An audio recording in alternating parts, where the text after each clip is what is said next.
Fourth part of the constitutional MCQs. चलिए questions देखते हैं। Which of the following is not a fundamental duty?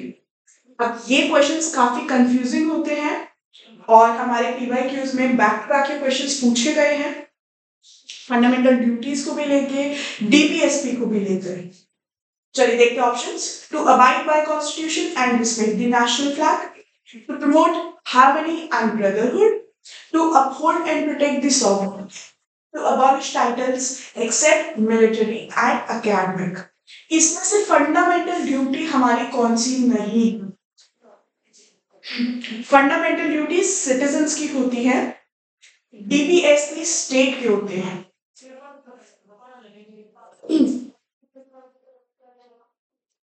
Correct answer D.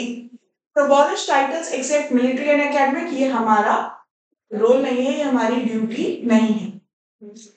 But yet, who among the following consider the right to constitutional remedies to be heart and soul of the constitution? ऐसे questions बहुत ज्यादा आए हैं PYQs में, ध्यान जरूर दें ऐसे क्वेश्चंस के ऊपर। Rajendra Prasad, B R Ambedkar, Jawaharlal Nehru, Sardar Patel. The correct answer B R Ambedkar. In which year was the first amendment to the Constitution effected? First amendment का ईयर पूछा गया है आप लोगों से।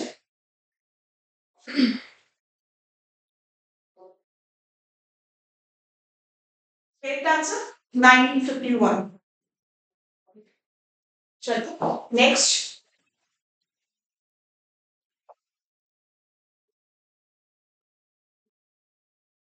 Which of the following is not constituted under the constitutional provision? Constitutional provision के अंदर कौन सा कमीशन इसमें से कॉन्स्टिट्यूट नहीं करा गया है?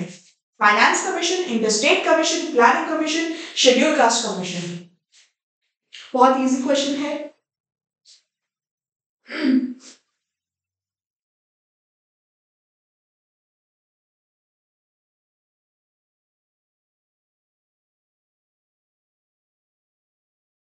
The correct answer to it is C. Planning commission आपका बना था गवर्नमेंट ऑफ इंडिया एक्ट के अंदर, ये कॉन्स्टिट्यूशन में नहीं बना था। इसके साथ इसकी डेट लिखना चाहते हैं तो वो भी लिख लीजिए, 15 मार्च 1950 को बना था ये।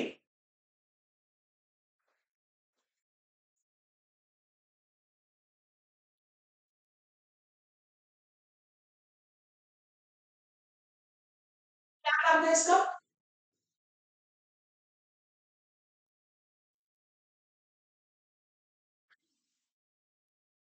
फाइव ईयर प्लान्स को चेक करने के लिए प्लानिंग कमीशन बनाया गया था।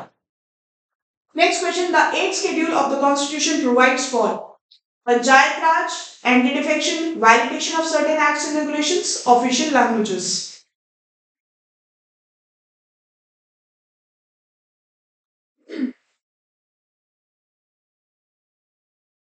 करेक्ट आंसर है शेड्यूल ऑफिशियल लैंग्वेजेस। ओरिजिनली हमारी कितनी लैंग्वेजेस थी ये पता होना चाहिए आपको।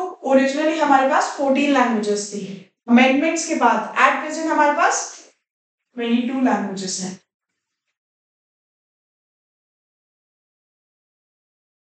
ठीक है, कौन कौन सी लैंग्वेजेस अमेंडमेंट से ऐड करी गई है? सिंधी, कोंकणी, मणिपुरी, नेपाली, डोगरी, संथली, बोडो और Maithili. I'll repeat, Sindhi, Konkani, Manipuri, Nepali, Dogri, Santhali, Bodo and Maithili. बहुत बार पूछा जाता है ये लैंग्वेजेस का question. Next question, who appoints the judicial officers of the subordinate judiciary other than the district जज? बताइए इसका आंसर। डायरेक्ट क्वेश्चन है, फैक्चुअल क्वेश्चन है।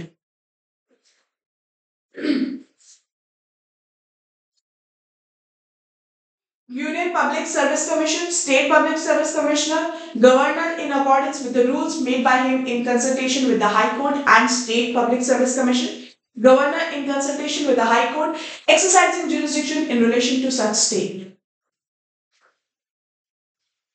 The correct answer is C. Governor appoint कर सकता है जुडिशियल ऑफिसर्स को ऑफ सबऑर्डिनेट जुडिशरी डिस्ट्रिक्ट जज के अलावा। कैसे अपॉइंट करेगा? With the rules made by him in consultation with high court and state public service commission. Alright, चलिए नेक्स्ट चलते हैं। Supreme Court rules 2013 have been framed under which of the following articles of the Constitution? Correct answer बताइए इसका। Supreme court rules 2013 के कौन से article के अंदर कॉन्स्टिट्यूट हुए हैं?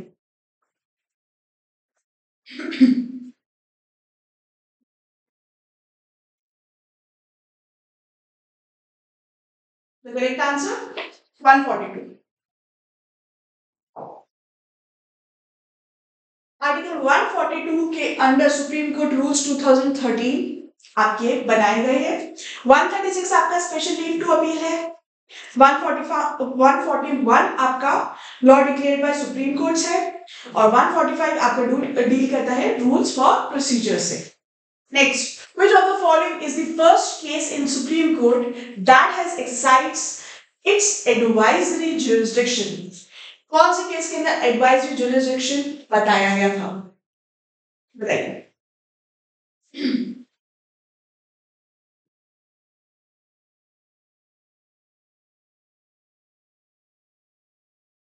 The correct answer in Re Delhi Laws Act, one of the landmark judgment for Supreme Court, first case था जहां पे सुप्रीम कोर्ट ने अपनी एडवाइजरी जुरिसडिक्शन को एक्ट करा था। इन केसेस के साथ साथ आपको उनके ईयर जरूर पता होने चाहिए बिकॉज इसमें से दो केसेस ऐसे हैं जो कि मैच द फॉलोइंग की फॉर्म में आ चुके हैं प्रीवियस ईयर के अंदर। एक आपका बेरुवारी का केस, एक आपका केरला एजुकेशन बिल का केस, ये दोनों पूछे जा चुके हैं। साथ ही साथ इंटरनेशनल लॉ के अंदर आपका सी कस्टम्स एक्ट जो है वो भी पूछा जा चुका है। ईयर देख लीजिए इन सबका। बेरुवारी केस का ईयर है 1960, उसके बाद सी कस्टम्स का है 1963, री दिल्ली लॉज एक्ट का है 1951 और केरला एजुकेशन का है 1959।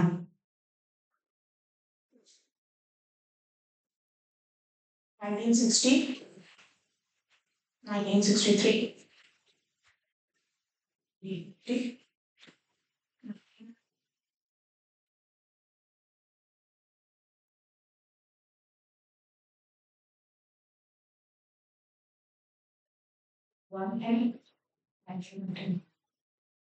चलिए next. For negating the mandate of which constitutional provision the Supreme Court of India has held the Illegal Migrants Act 1983 as unconstitutional? बताइए। क्वेश्चन 37 का आंसर। कौन से कॉन्स्टिट्यूशनल प्रोविजन के लिए Supreme Court of India has held the illegal migrants act 1983 as unconstitutional? Unconstitutional बताया गया था illegal migrants act 1983 को।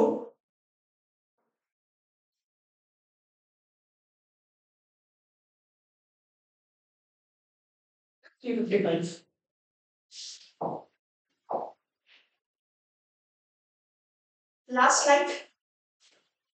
The concept of passive euthanasia has been carved from which article? Passive euthanasia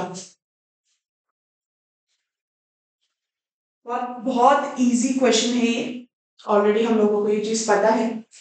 article 21 के अंदर में जो जितने भी ब्रॉडर एक्सप्लेनेशंस हैं राइट टू लाइफ और पर्सनल लिबर्टी को डील करके जितने भी इंटरप्रिटेशंस हैं वो सारे के सारे मेजरली आर्टिकल 21 से ही आते हैं।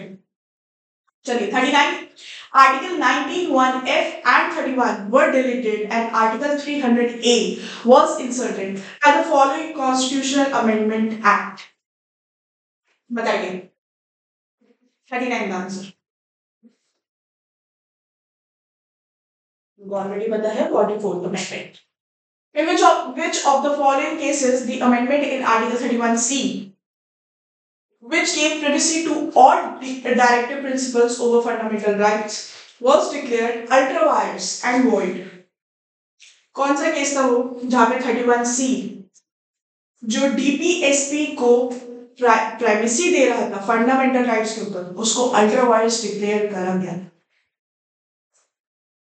कौन सा केसेस है?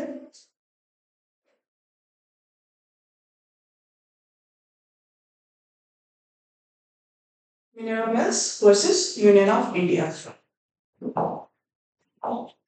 बाकी केसेस हम लोग नेक्स्ट क्लास के अंदर डिस्कस करेंगे। All the very best.